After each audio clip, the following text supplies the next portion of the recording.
सासू माँ की नई सहेली। प्रिया किचन में चाय बना रही होती है और सुमन ड्राइंग रूम में बैठकर मजे से टीवी देख रही होती है। तभी दरवाजे की घंटी बजती है। प्रिया, जरा देखना तो कौन आया है। देखती हूँ मम्मी जी। प्रिया दरवाजा खोलती है तो सामने पड़ोस वाली विमला आंटी खड़ी होती है। नमस्ते आंटी जी, कैसी हैं आप? मैं तो बिल्कुल ठीक हूँ बेटा, पर तेरी सास को क्या हुआ है? आजकल कहीं दिखती ही नहीं है। जब देखो तब टीवी के आगे जमी रहती है। अंदर तो आइए आंटी। अरे ओ दीपक की अम्मा, कहाँ हो? अरे बिमला, आओ आओ, क्या बात है, बड़े दिन बाद याद आई तुम्हें मेरी। मैं तो हमेशा ही तुम्हें याद करती हूँ, पर तुम ही गायब रहती हो और आजकल तो बाहर भी नहीं आती जाती। तबीयत तो ठीक है ना तुम्हारी? अरे तबीयत को क्या होना है, इस उम्र में तो कुछ ना कुछ लगा ही रहता है। मेरी छोड़ो, तुम ये बताओ कि क्या चल रहा है गली मोहल्ले में। तुम गली मोहल्ले की छोड़ो, चल तो तुम्हारे पड़ोस में रहा है। तुम्हारी नई सहेली आई है। मेरी कौन सी नई सहेली? मैं तो यहाँ बस तुमसे बातचीत कर लेती हूँ या फिर बाजू वाली शर्मा की बहू से दो चार बातें कर लेती हूँ। इसीलिए तो कहा कि तेरी नई सहेली आई है। अब कोई पड़ोस में आया है तो बात तो होनी ही है। कम से कम इसी बहाने हमारा भी एक ग्रुप बन जाएगा। फिर सब मिलकर अपनी बहुओं की शिकायतें किया करेंगे। दोनों हंसने लगते हैं। तभी प्रिया चाय लेकर आती है और सामने टेबल पर रख देती है। दोनों चाय पीती हैं और बातें करते हैं। चलो मैं चलती हूँ, अब कल मिलते हैं। राम राम। अगले दिन प्रिया किचन में कुछ काम कर रही होती है और सुमन आराम से सोफे पर बैठकर मटर छिल रही होती है। तभी डोरबेल बजती है। प्रिया दरवाजा खोलती है तो सामने उनकी नई पड़ोसन खड़ी होती है। जी, आप कौन? मैंने पहचाना नहीं। नमस्ते बेटा, मैं शारदा, आपके बगल वाले घर में अभी 2-4 दिन पहले ही शिफ्ट हुए हैं। ओह अच्छा अच्छा अच्छा, नमस्ते आंटी, अंदर आइए ना आप। देखिए तो मम्मी जी, आज कौन आया है। इतना कहकर प्रिया किचन में चाय बनाने चली जाती है। नई पड़ोसन को घर पे देखकर सुमन थोड़ा हैरान हो जाती है। नमस्ते बहन जी, मैं शारदा, आपकी नई पड़ोसन।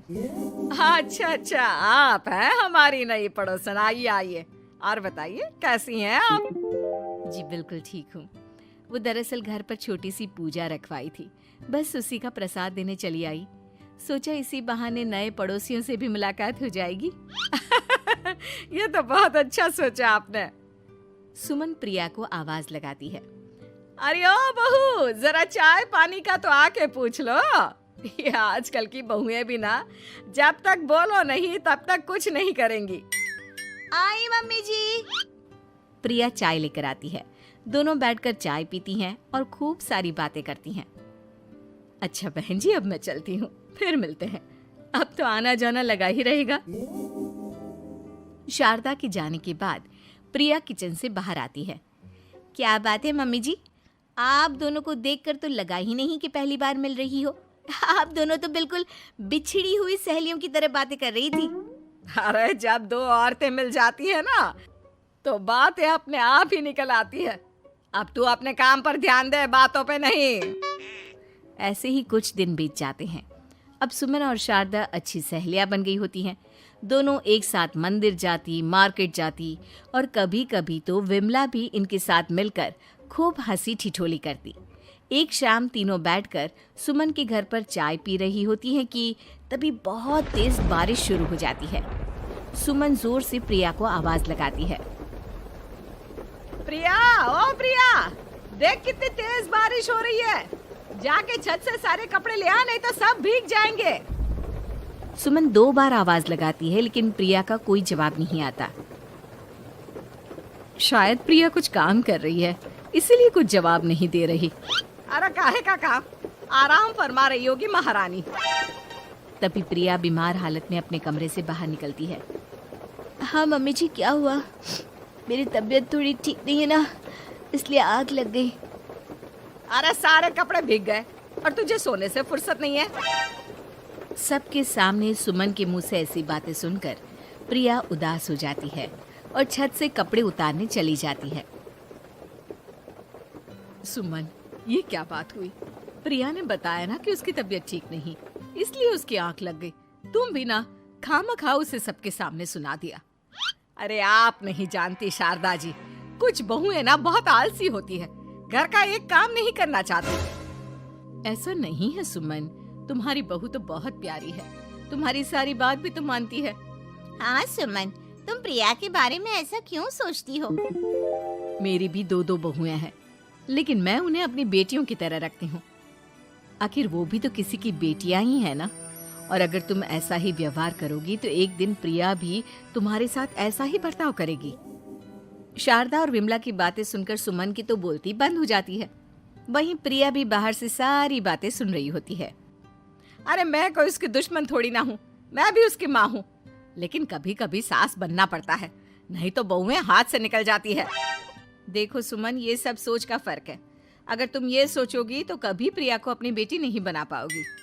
इतना कहकर शारदा और विमला वहां से चली जाती हैं और सुमन अकेले बैठकर उनकी बातें सोचने लगती है। अगले दिन प्रिया और दीपक अपने कमरे में बैठकर बात कर रहे होते हैं और सुमन उनके कमरे के बाहर कुछ काम कर रही होती है और उन दोनों की बातें सुन लेती है। दीपक, तुम्हें पता है हमारे पड़ोस में जो शारदा आंटी है ना, बहुत अच्छी हैं। अच्छा, ऐसा क्या हो गया जो तुम्हें वो इतनी अच्छी लगने लग गई? कुछ खास नहीं, बस कल जब मम्मी जी मुझे सबके सामने सुना रही थी तो शारदा आंटी ने मेरा साथ दिया। मैं तो सच में हैरान ही रह गई थी जब उन्होंने मम्मी जी को मुझसे ऐसा बर्ताव करने के लिए मना किया।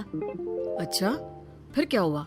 होना क्या था, शारदा आंटी तो मम्मी जी को समझा ही रही थी कि बहू को भी बेटी की तरह ही रखना चाहिए, लेकिन मम्मी जी तो मम्मी जी है ना, उन्हें तो मुझ में हमेशा कमी ही दिखती है। काश मुझे भी शारदा आंटी जैसी सास मिली होती जो मुझे भी अपनी बेटी जैसी समझती। सुमन ये सब सुनकर बहुत उदास हो जाती है और वहां से चली जाती है। प्रिया की बातें सुमन के कानों में बार बार गूंज रही थी। उसे बहुत शर्मिंदगी महसूस हो रही थी कि उसने प्रिया के साथ बहुत गलत किया है। अगले दिन सुमन शारदा और विमला को बुलाती है। क्या बात है सुमन, आज तूने ऐसे अचानक क्यों बुलाया? सब ठीक तो है ना? हाँ, सब ठीक है, तुम दोनों बैठो तो सही। तब तक दीपक और उसके पापा भी आ जाते हैं। प्रिया, तुम भी आ जाओ। क्या हुआ मम्मी जी, आपने बुलाया? हाँ प्रिया बेटा, मैं आज सबके सामने तुमसे माफी मांगना चाहती हूँ। मैंने आज तक तुम्हारे साथ बहुत बुरा व्यवहार किया है, लेकिन तुमने कभी भी मेरे साथ बुरा बर्ताव नहीं किया। मुझे अपनी गलती का एहसास हो गया है, हो सके तो मुझे माफ कर देना। प्रिया अपनी सास की बातें सुनकर हैरान हो जाती है। उसकी आंखों में आंसू आ जाते हैं। प्लीज मम्मी जी, आप मुझसे माफी मत मांगिए, मैं भी आपकी बेटी ही हूँ। वैसे एक थैंक यू तो मेरी नई सहेली को भी बनता है, जिसकी वजह से मुझे मेरी गलती का एहसास हुआ। शारदा बहन, आपका बहुत बहुत शुक्रिया जो आपने मेरी आंखें खोल दी। अरे क्या सुमन, तुम भी ना। तो फिर इसी बात पर चाय और पकोड़े हो जाए? हाँ, क्यों नहीं।